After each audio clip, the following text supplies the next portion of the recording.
Yeah, I'm Harry Shurek. I am the crypto accountant. Uh, I own the cryptoaccountant.io. Trying to get this out right. All right. So, yeah, so a little bit introduction on me. I've been doing taxes and accounting for this is my 21st tax season. I've been doing it since have a bunch of different practices. I started in public back in 2007. Started my first practice in 2009. I've got a few different practices. My one practice, Shurek Accounting, has been around about 15 years. I started the crypto accountant a few years ago. I have a couple of other niche ones in some other industries, but I started the crypto accountant about 3 years ago. I've been in the crypto space since about 2017. I got here, I started originally, I had some clients that were both doing mining and trading. So in the first, back in 2017, 2018, I had around 30 or 40 miners running in my basement. My whole little operation. I was mining Bitcoin. If I wasn't doing ETH, I was doing Bitcoin. I was doing, and I can't even remember some of the coins. It's been that long. So, but yeah, I did that for a few years. I have clients that I've been helping with the mining side for a really long time. I have one client who's got 4,000 or 5,000 miners. He's been running since about 2017. He's the one that showed me, how one of the people got me into this space. And so I've been doing it for myself for about 7 years.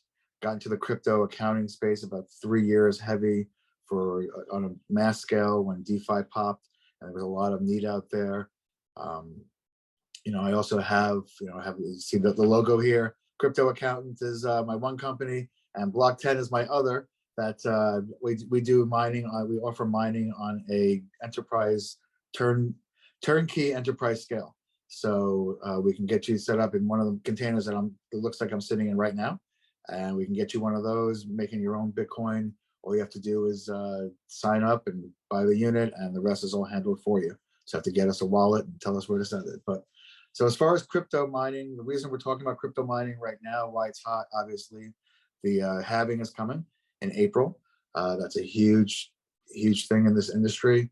And what that means is that every 4 years, miners start to pay out about half as much as they do the year in every 4 years. So let's talk a little bit about what that means. So crypto mining, what is crypto mining? What's Bitcoin mining? So the easiest way to say it is, so let's say I send the Bitcoin to Brandon, and I send it from my wallet to his, exactly.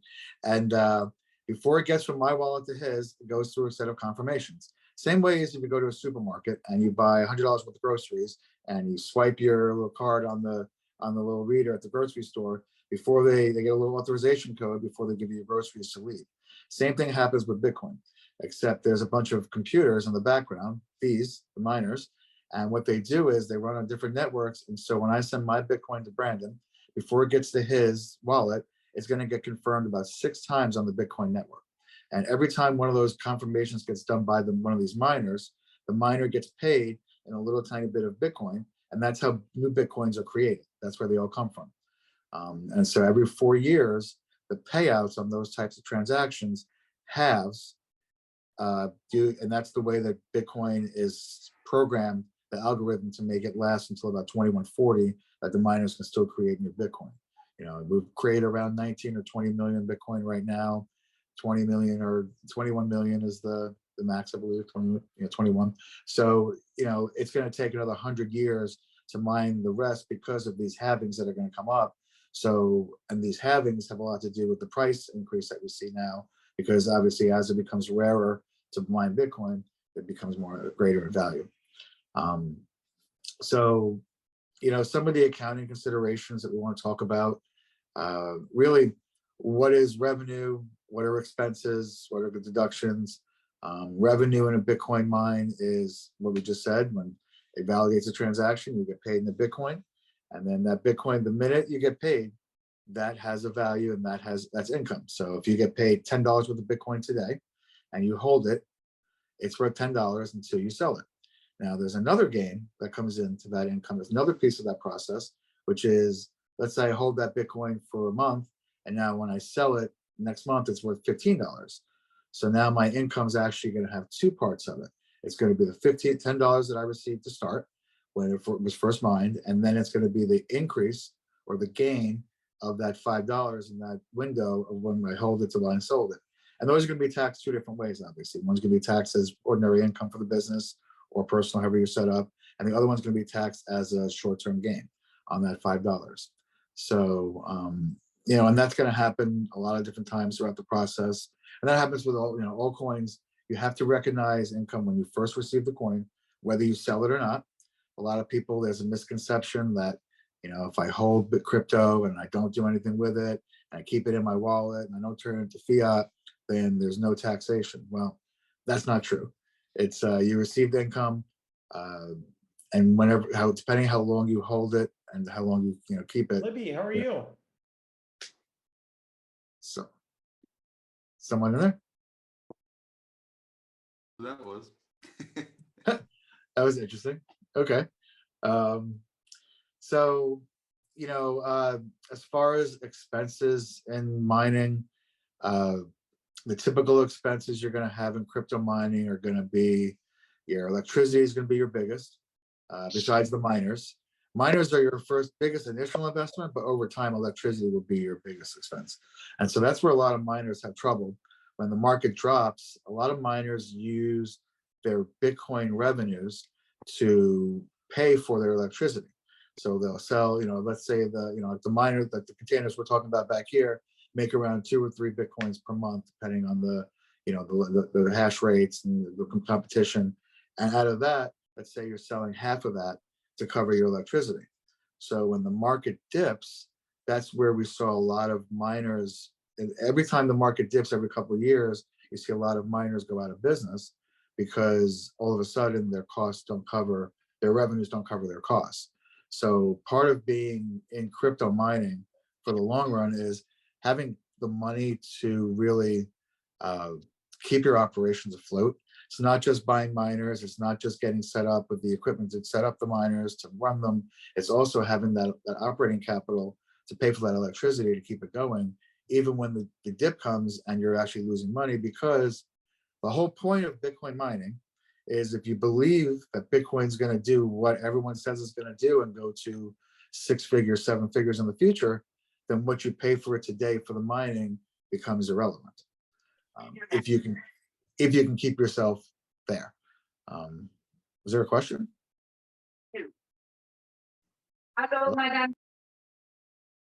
Okay. Just keep your mics and cameras off if you're not trying to join in on the conversation, just to keep the integrity of the session. But in the meantime, feel free to turn your camera on if you would like to join the session. Yeah, and while I'm talking, if anybody has questions, I'm a really fast talker, and there's no way I'm going to have an hour's worth of material here because I'm a fast talker, even faster than Sharon just was.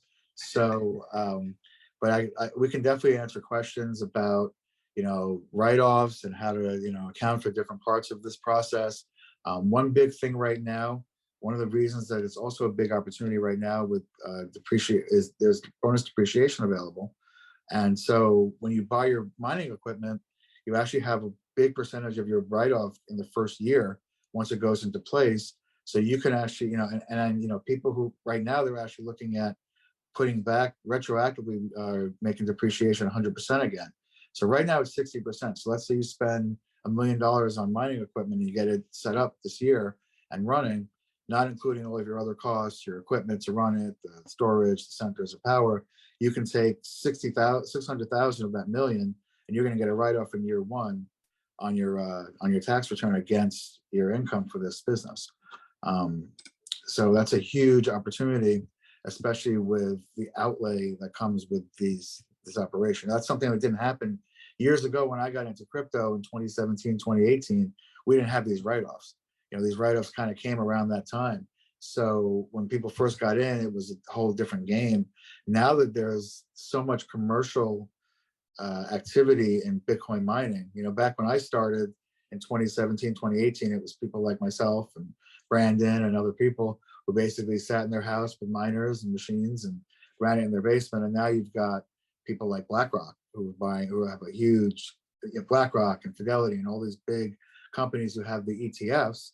So rather than go buy it on the market, they also understand, well, rather than buy it, we can make Bitcoin ourselves. And, at some point they want to control that supply because obviously there's a huge value there. As far as So operating expenses, taxable events, deductions, again, your biggest deductions are going to be electricity, your equipment. Um, one thing we do recommend with this, if you're going to do this on a grand scale, there are benefits to incorporating. You do have taxes that come in here. There is self-employment tax on these incomes when you're set up as a business. So there are benefits to getting yourself set up as a company, because not only do you get a chance to avoid self-employment tax by incorporating, you have other ways to use your business to get additional write-offs. You can put money into different places to help lower your taxes, such as retirement and other things you can do in a company that you can't do when you're just running this on your own in your house. Plus, you don't get the same write-off. You kind of do, but you get a lot more scrutiny when you do it on your personal tax return as a Schedule C, because it looks more like a hobby as opposed to creating an actual company, creating the bank account where you get your money to. Everything runs through the company. It's a separate. So if you get audited, the IRS is less likely to determine it's a hobby when you show a motive for profit and you've actually set up a whole business for it. And that's something we do for a lot of clients. A lot of people do that. In this crypto space, there's certain activities that you really want to be set up on. And crypto mining is a big one. I mean, there's so many write-offs and there's so much potential income here that you want to guard against. I guess we can talk a little bit about some of the basics of what you need. What makes up a crypto mine? Okay, so to get set up in a crypto mine, what do you need? You need miners. You need a place to store them. You need a power contract and someone who wants to run power for miners, because actually getting people to run miners is not the easiest, especially they eat up a lot of power. Over the years, every time the market crashed, a lot of data centers and mining providers and colocation centers got burned by miners because they didn't pay their bills. So there's a really big distaste in the market for miners out there. So when you get the right place, you have your facilities that's set up, you have your miners, you have your electricity, you have all your wires that you need cooling. Cooling is a huge part of it. These miners run really hot. In my I used to, like I said, I had about 30 or 40 miners running in about 2 different rooms in my basement years ago. And I was running, before the pandemic, when you could go to Walmart at 2 in the morning, I was going there at 2 in the morning to buy high powered fans and extra power cords and all different things that I needed to keep my basement from overheating and the machines from overheating, because you have a bunch of these in one room. That's why you hear a lot of times, like in certain climates, like I'm in Georgia, in Texas, certain climates in the summer, they have to stop mining because it gets so hot inside the room. Even with air conditioning and commercial cooling, these machines, they can run, 80, 90 degrees and still be okay. But, at that point, you run them too hot, eventually they burn out. You also need to get set up. You're going to have to get a commercial wallet. If you're going to get a company set up, you want to get a commercial wallet for your mining processes to go to, bank account. At least you want to at least have a wallet, obviously, and everyone here knows about wallets, obviously. We're in the crypto conference. So, yeah, I mean, as far as, record keeping goes, record keeping is huge here. I mean, the IRS doesn't understand crypto mining. That's basically the whole point. They don't understand it. They don't get it. If you get audited, they're not going to understand why you're writing this off. So showing the business motive and having good records, having a corporate tax return and financials and monthly records and bank statements to show that it's a legitimate business is going to be able to keep your write-offs. We don't want the IRS questioning that, and there's the thing about the IRS is they're still learning. There's a lot to learn here, but there's a lot of money in crypto. And they've learned this the past few years because there was a misconception in crypto for a long time, which was kind of funny, I would say, because everyone said, well, crypto is secret and no one's going to know anything about my Bitcoin. I can send it here and there. No one's going to know it. But hey, do you know what a blockchain is? A blockchain is this really cool thing that records all of the transactions that happen on it, but they're not going to have any of my records. Like, okay, well, so the IRS understands that now. And I know they signed a contract with TaxBit, I think it was a year or so ago. It was huge for them to come and help with audits for them. And the thing about crypto is that it's all on the blockchain. So once you have a wallet address, you can really use one of these softwares out there and really trace the whole blockchain of activity. Once you get into Etherscan, you can find where it comes. So doing things above board and keeping it correct and keeping your records correct and filing taxes properly on this stuff is only going to make it easier for you as more scrutiny comes from the IRS.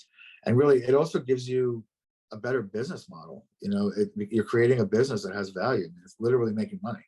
So at some point, someone is going to want to buy this business from you. And, you know, the cleaner your books are, the cleaner your records, the cleaner your operation, the quicker that sale goes and the more money you get in your pocket for that sale. So yeah, I said I was going to be a really fast talker. So do we have any questions from the crowd that I can answer on crypto mining and taxation? There's actually a question from Angel. He's asking, is mined Bitcoin considered created or non-created property? And how does that impact certain fees that can be written off, specifically mining pool fees? Well, mining pool fees would be deductible. I mean, you're using the mining pool to create, again, if you're established as a business, then it's a lot easier to write this stuff off. But it is a business expense. Mining pool fees, gas fees, when you're sending the Bitcoin from your pool to your wallet, and any fees that it costs to cash that Bitcoin into to fiat and then to send it to your bank account. All of those fees are deductible. Every expense that you have with this connected to this business, the way I tell my accounting clients, if you wouldn't have that expense, if you didn't have this activity, then it's probably deductible. Even if it's the pens you buy to record the information, if it's the any wires, any fees it costs to get, any wire fees it costs to get your equipment, if you have to wire money to China to get machines or someone here. I mean, any cost that applies to your business is going to be deductible. So, and as far as what was the question about whether it's real property? He's saying, is mined Bitcoin considered created or non-created property? I mean, we created Bitcoin. I'm not sure if I understand, but yeah, it's created. But I mean, regardless, you're going to get taxed the two ways I discussed. You're going to get taxed on when you mine it and the value, and you're going to get taxed when you sell it. And those are the two parts that really matter here when you're worrying about what kind of taxation and revenues and income you're going to see on something like this. Any other questions out there? Do you see a lot of are most of the clients you work with primarily mining the Bitcoin in the States, or do they have businesses that are like located in the States and then maybe have some international mining operations, or what is like what's the spectrum of clients that you see related to this stuff? We've seen both. We have a lot of people that are doing it domestically, but we had a lot more years ago. A lot of people are moving offshore because, like I said earlier, people don't want to deal with miners here. The electricity companies, some electricity companies are happy dealing with it if they have the power to do it. But if you're putting a strain on where they're trying to supply power, a lot of companies are turning it away. So we have a lot of domestic miners. We do have a lot of people that do in foreign countries as well. I have some connection, but the pricing varies. A lot of it depends on pricing and security. So I mean, right. some foreign countries give some really good pricing, but are you going to get your machine back? That's kind of the question. It's like certain countries have a little more volatility in their political environments, and so you may want it. It may benefit you to pay more here than it is to send it off somewhere else, because again, that trouble of I may not get my machine back later. Yeah. But yeah, I would say it's both. We definitely see a lot of people doing it in some other countries, and it's various countries that pop up that all of a sudden have great deals. I mean, I know Russia for a long time had like really good pricing on that, and I don't know how much they're doing with everything, all that's going on there. But I mean, it's a lot of the colder countries do really well in the pricing because they're not dealing with those heat problems. Yeah. Yeah. I was just gonna go ahead. Go ahead. I was just gonna ask, have you ever known of any situations where someone would do it utilizing off-grid power supplies? Is that even feasible, depending upon the volume of mining that the person would be doing? I mean, is there a scenario where that could work? Yeah, I mean, some people use solar, but again, it does eat up a lot of power, so it does require a significant investment. But yeah, I've seen people using alternative for sure. Yeah, and that's honestly that's a big pitch in this industry, is going green. Hydroelectric is really big. Volcanic here in Costa Rica, there's a lot of volcanic power and geothermal We had a blockchain conference here in the capital city of San Jose. And there's a lot of people talking about volcano mining, basically. Hydro, because we in Costa Rica here, we're like, I think we're like 99% renewable energy. So there's a lot of mining firms starting up here because of the kind of like free energy pitch kind of thing. Yeah, I remember someone years ago telling me they were doing, they were, it was in Texas, and they were using the excess heat from the oil well and gas wells to create power as well. So people, because people got really resourceful when their resources were limited, because a lot of people wouldn't take them in as miners, you saw a lot of people learning to recycle different forms of energy to do the mining. Well, Bathhouse and NYC. Yes. Yeah, I heard about They that. have like a spa now that heats their spas with Bitcoin miners. So they make money off of heating the spas, and they, are kind of double dipping, So if you can get creative in senses like that, you can, because the miners, they require so much energy and they put off a lot of heat. So you have to have these heat sinks. And if you think about using a sauna as a heat sink, now you're leveraging the excess power that you're using. You're earning money off of the power from that, so you're offsetting some of your costs. So I think it's called Bathhouse NYC. Is that correct? I've heard that too. Yeah, I have to look it up, but yeah, I've heard that as well. Also, Teslas. People are always using Teslas to mine because they're getting free electricity. That can't be. There's no Well, way. it is if you go to a free power grid and you're not paying for the power, and the public's charging it for you, right? Okay. Yeah. So, what other questions are out there? Do you mainly see mining clients on the is it mainly Bitcoin miners, or do you see people doing like, ETH POW, or like I'm assuming the majority of your clients are mining Bitcoin, but there's a lot of variety there? Most do Bitcoin. Most of the newer ones do Bitcoin. Most of the ones who are older do the other coins still. Like the one that I have, the guy that I told you, that my one client I said it's been doing for since 2017, he's got like 4,000 machines. He's got all sorts of coins going through, like all sorts of, and every other week he's like, yeah, now I'm mining this coin and this one, and these are the machines that are hot now, and because he'll pop around and then he'll flip it around for other coins. But yeah, no, it's, and of course there were a ton of ETH miners back in the day, but those are kind of gone now. But I say people now are kind of focusing on Bitcoin because I think there's been too much other just, look, I've got so many machines that brick. Sia coin is one of the ones I used to mine. I mined that for years. And then I made this big investment in these machines, and then they bricked because some other competitor came out. And so I think that's one of the reasons that you don't see so many varieties anymore. I think people are just focusing on Bitcoin because it's kind of proven its value in society, and people know it's not going to go anywhere. So it's a safer bet. And I think that's what it is. I think that's what, but yeah, I have some people that do other coins, but the majority these days, the newer people are all pretty much Bitcoin. Because I mean, look, even Bitcoin miners, the S9s that people bought back, 7, 8 years ago still work now. I mean, those machines started out at like 2,500 to 3,000, went up to like 10,000 at one point. We're selling for like $25 when it all fell. And they're still probably like $600 today. So, so it's, but yeah, Bitcoin's probably the majority of what you see now. Yeah. Back in the day, definitely more, for sure. Hey, Harry, how's it going? Good. I had a question related to state tax implications. Mhm. And I was wondering, how do you advise your clients, your domestic clients at least, on when they want to set up their mining operations? How do you advise them on the state tax implications? And what have you seen from your practice that have been the more material state tax issues? I mean, it really just depends on where you're set up to mine, because every state's got their own, and really, because your income is going to be derived where you earn the mining anyway.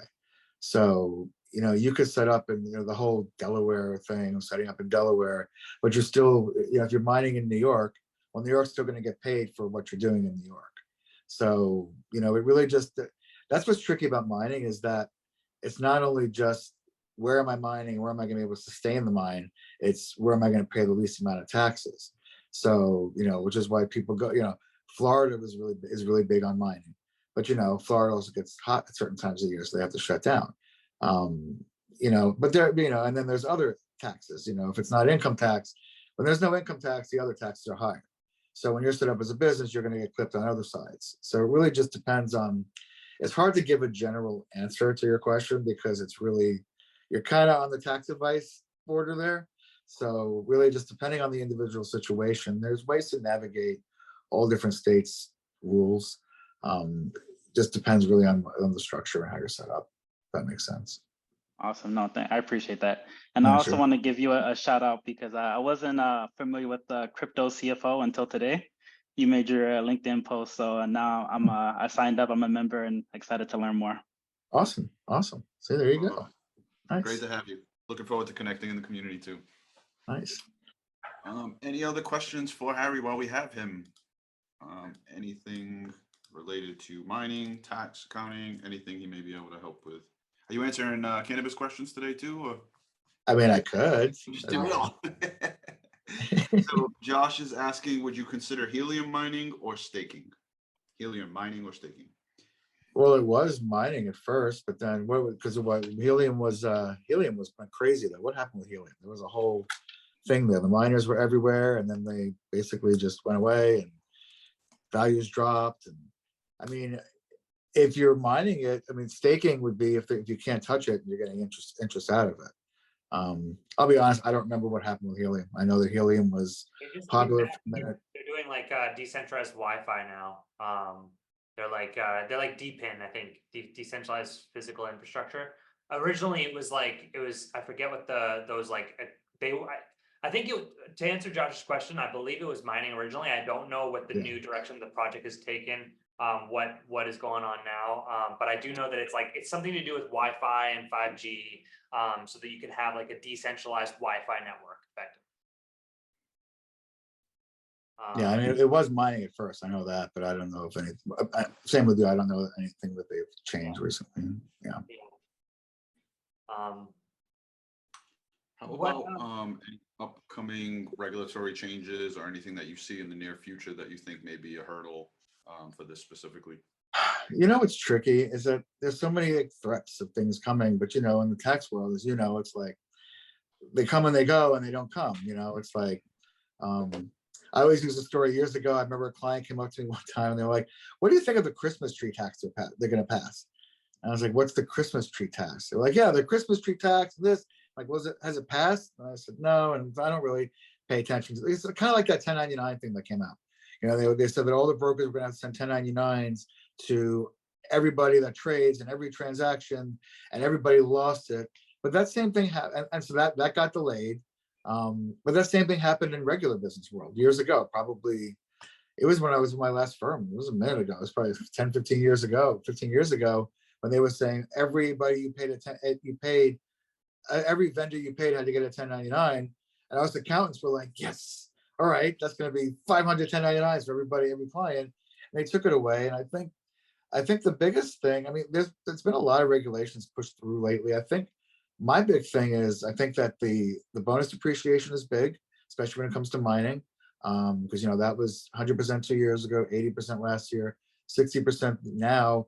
But there's legislation that's gone through the House already, and hopefully is going to go through the Senate in a minute, that says that you can take the 100% depreciation now on this year and last year as well, which is huge.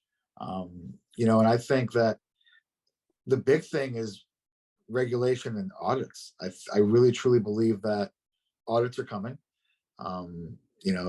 We all understand that, like I said before, you can sit here on the blockchain and basically audit somebody.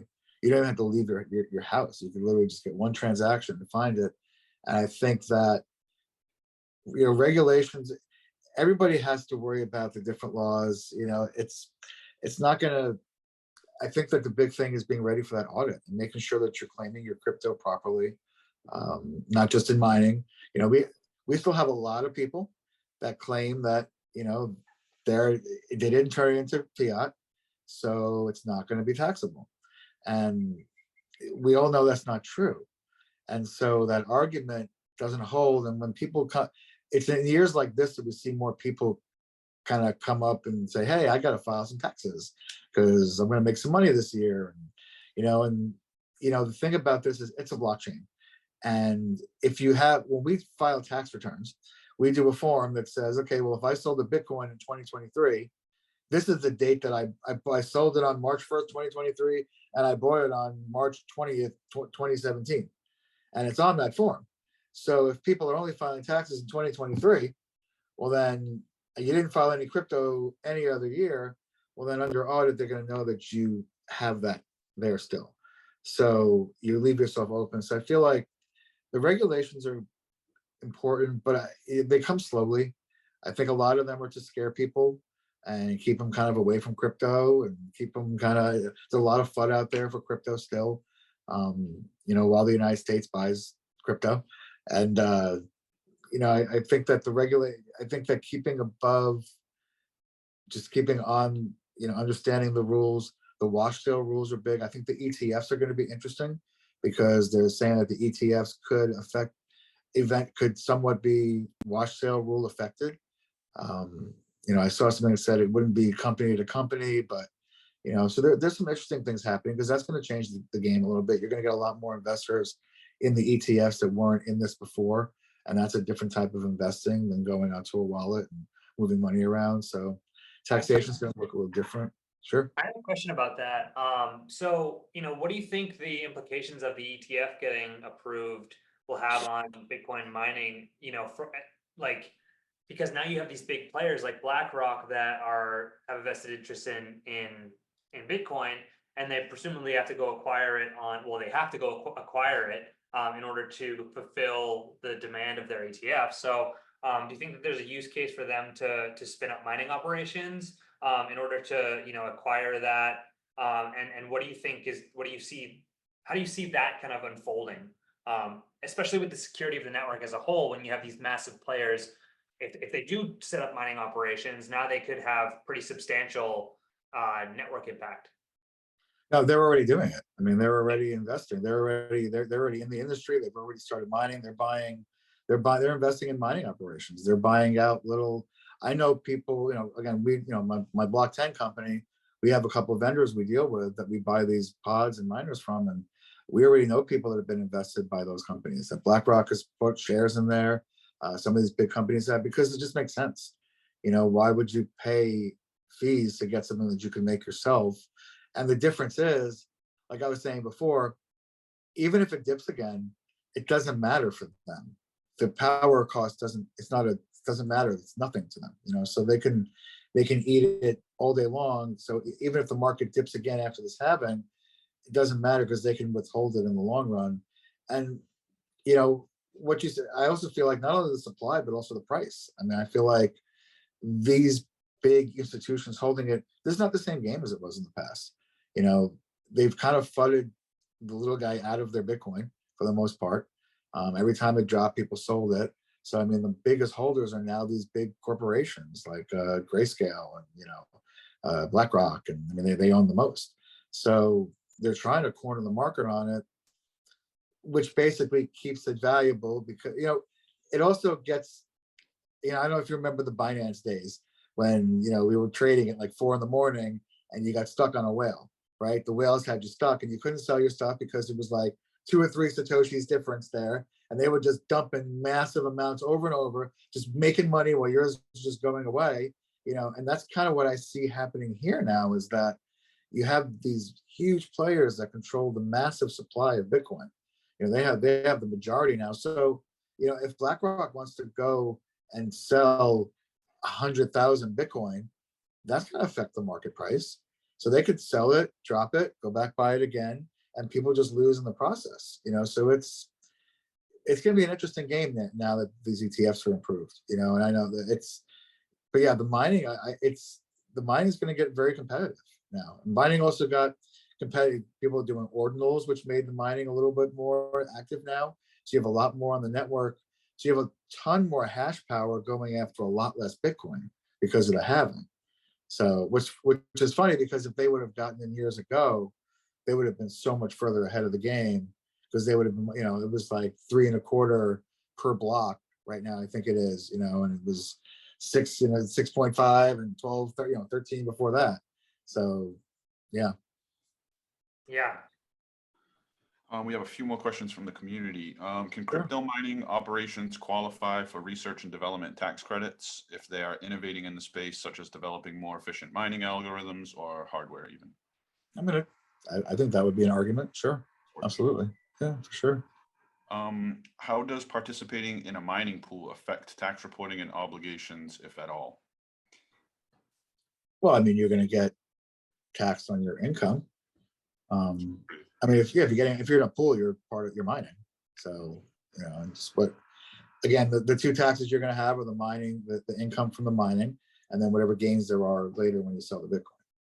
So it'd be advantageous to be formed as a business in that instance if you are going to join a mining pool like that, so that you can take those additional deductions. And like I said, there's also the additional the write-offs, and also self-employment tax becomes an issue, and other ways you can defer those taxes. You can put money away. Yeah, absolutely. I don't think mining, if you're going to be mining at any kind of scale, it makes no sense not. It is a business. You're taking money, you're investing in this to make money. It's like we also deal with a lot of node people, and we've argued. We write up, we do Schedule Cs for nodes. Because if someone goes and invests in a node, the whole point of a node is to make money. It's not going to go up in value. It's to make money. It's the same thing as a mine. So yeah, I mean, structuring as a business is going to help you later at the audit table, because at some point, yeah, it's coming. I mean, because there's money here. Why wouldn't they come? We all know there's money here. Any one of us in this call would know how to audit people to make some money in crypto right now. Yeah. Not that we're going to do that, but yeah. Yeah. And the last one, I guess, connecting to putting money away. Can cryptocurrency mined be contributed to retirement accounts? If so, are there any limitations and considerations for these contributions? I don't know of any that take crypto. There were some at one point. There may be some that are still available that do that. But that would be kind of what I was saying with the company. If you set up a company and you're self-employed, we can set up payroll. We can do a retirement account. Company gets a write-off on the retirement. Then you can put it into a mine, and invest that money. So indirectly, yes. I don't know off the top of the head which ones take crypto at this point, but I would assume that these big ETF providers who also do retirement accounts are going to have that available here. If not, I mean, I think Robinhood allows you to do crypto in there. So I mean, they let you buy it. I would assume they have retirement accounts. But I know that I know of some that retirement accounts that were available, but they're not. They've gone the crypto Ponzi route, unfortunately, since then. So we won't go with their names. Got it. Any last questions for Harry? Anybody? Anything they'd like to add? Hey, Harry, just curious, what are your general thoughts about like individual investors like, myself that aren't as rich as BlackRock, getting into the mining game, at this point, 2024? I think that I actually had a conversation with a friend of mine the other day about this, and I think that it needs to be done at a little bit higher level. It's hard to go get 2 miners and make money. Like I have, like 5. Like I was doing some math on some miners the other day, and like 5 of like a 95 or 100 terahash miner with the power cost is going to net about a quarter of a Bitcoin per year for those 5. So it's you're going to make your money over time if you can hold it and withstand the cost of electricity. The reason we push the big systems like this is because when you get to that bigger level, like these pods do 340 miners. So at that level of efficiency, you're getting more production. So it's so in the end, it goes back to what I said earlier. What's Bitcoin going to be in 10 years, right? If it's 30, it's $50,000 today, 52 today, but it's going to be 250 in 5 years. Well, then whatever you buy today, it's going to increase regardless. So whatever it costs today, you didn't lose your money on, so but that's the game, because it's like when I started, 2 years ago, we were predicting a $150,000 Bitcoin price when it was all shooting again. And then everything dropped again, right? And so now we're back at the halving, 2 months before the halving, and we're at the same level we were at before the last halving. And everyone's predicting these huge numbers. but there's really no guarantee it's going to go there either. So I think that mining, it's tough to be crazy profitable depending on the machines too, though. I mean, you can get really powerful machines. I mean, some machines are 200 terahash almost now. So I mean, that tetrahash, I mean, that's huge. So yeah, I mean, I think that it can still be done, but you need to be really aware of those inputs and what your costs are going to be, and doing it like I spoke to someone that had a mining container, and they were going to do like 3 machines. So you know, when he's older, Bitcoin's going to be worth that 7 figures, right? So you know, but you know, right now I'm still a big fan of mining. I am. I'm even though it's not. It's always definitely had its ups and downs for me personally, but I've seen people be very successful with it. I think that as long as you have your costs under control and you understand what your costs going into it, and getting your power's tough. If you can get your power set and know that it's going to be there a long time and it's with a secure facility, that's the other thing. A lot of facilities went out of business. So people who had money and machines, like I know people that lost thousands of machines because the facility went out and just took all the machines with them, whether they owed them money or not. They just closed and took their stuff. So it's the tricky part about mining is control of those machines. And like I said earlier, other countries, am I getting my money back? Even in this country, it happens. So it's being aware of those costs and honestly just making sure you have control of your miner. So if you want it, you can go put your hand on it, you can take it, because that's tricky. That's it seems like a no-brainer, but it goes the other way a lot of times. This space, unfortunately. So yeah. You think Thank there's you. any? Sounds complicated. Oh Thank yeah, you. I mean, you're making money. But it is for sure. Do you think there's Yeah. any upside or benefits to mining other assets aside from Bitcoin, or would you kind of, for the average investor? You mean other crypto assets? Yes. Yeah, I mean, there are other coins out there for sure. Yeah, I mean, but it's you got to be on it. And same kind of thing. It's you got to be monitored, because sometimes a coin will be really profitable and then next week it's not.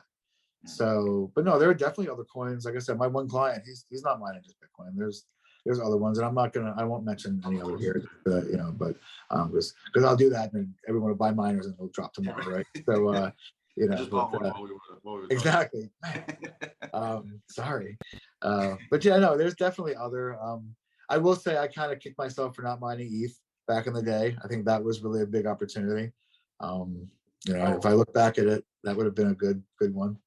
One thing to highlight too is that mining equipment isn't interchangeable. It is for some projects, but like the mining equipment that you needed for ETH was different than Yep. for Bitcoin. So that's one thing that people sometimes that are getting into this don't understand. So they'll go out and they'll buy some really, cheap old Ethereum proof of work mining equipment, and it's worthless now because, maybe maybe you can still mine ETH proof of work on it, but and you might be able to make money doing that, but you got to be aware of what mining equipment is relevant to the asset that you want to be mining. And you also got to make sure it's going to make you money still, because Right. like you can buy S9s all day long, which was the most popular Bitcoin miner there is, and it'll make you Bitcoin, and at the right economy of scale, you'll make some money. But again, where's your money going to be if you can keep that Bitcoin and it does what everyone's predicting it to do? Because I mean, look, by now we were predicted $150,000 Bitcoin by now for sure years ago. I mean, they definitely predicted that, and we've never seen, what was it, 69 was our record, and when it hit 69, it dropped. It dropped and never went anywhere really near that again. So, we'll see what happens with these ETFs. It seems to be a little more steady, but again, like I said, these are really big whales now. I mean, the big whales are the big institutions now, so they really can dump and really affect that price also. So